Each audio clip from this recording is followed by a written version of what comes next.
Prime Minister Shehbaz Sharif and the delegation with him visited China's historical Terracotta Warriors Museum in Lebanon on Saturday. The visit was part of an invitation extended by Chinese President Xi Jinping to visit the museum in his hometown. During the visit, the Prime Minister and the delegation were briefed on the preservation and restoration of historical heritage and the promotion of tourism.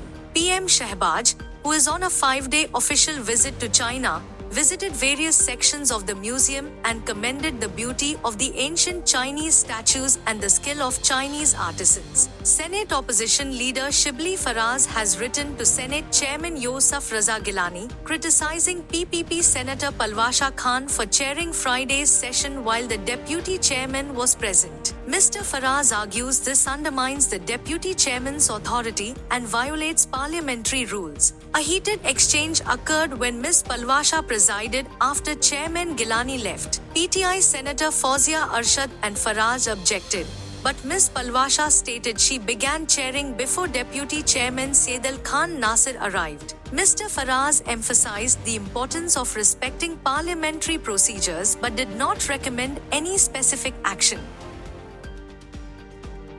The Israeli military is conducting intense assaults across the Gaza Strip by air, land, and sea, resulting in dozens of deaths and spreading fear among its displaced population. Air raids on Saturday hit Deir el-Bala, homes in Rafah, and multiple areas in Gaza City. The Ministry of Health in Gaza reported large numbers of casualties, mostly children and women, arriving at Al-Aqsa Martyrs Hospital, which is struggling with a shortage of medicine and food and a non-functional main generator. At least 55 people were reported killed in Deir el-Bala, with many injured still on the streets. Communications were disrupted, but reports from the overwhelmed hospital describe a chaotic and tense situation with continuous explosions. The Israeli military stated it was targeting terrorist infrastructure in Nuseirat and later announced the rescue of 4 captives taken during the Hamas-led attack in southern Israel on 7 October. In central Gaza, Israeli forces killed 6 members of one family in the Burej refugee camp.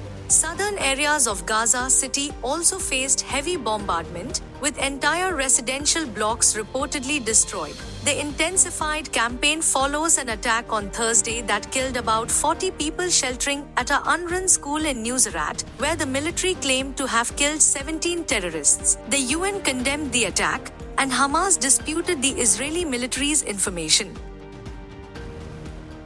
Voters in Slovakia, Italy, and other EU countries are heading to the polls on Saturday to elect their representatives in the European Parliament. In Slovakia, voters are casting ballots amidst tensions following an assassination attempt on Prime Minister Robert Fico.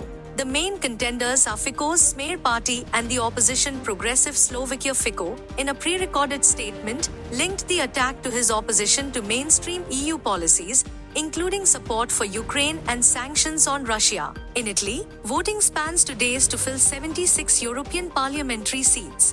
Prime Minister Giorgia Meloni's Brothers of Italy party is expected to gain significant support. Other countries voting include Latvia, Malta, and the Czech Republic.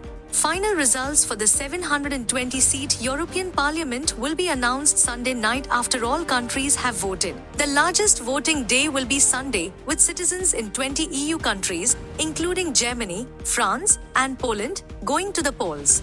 Seats in the European Parliament are allocated based on population, with almost 370 million Europeans eligible to vote.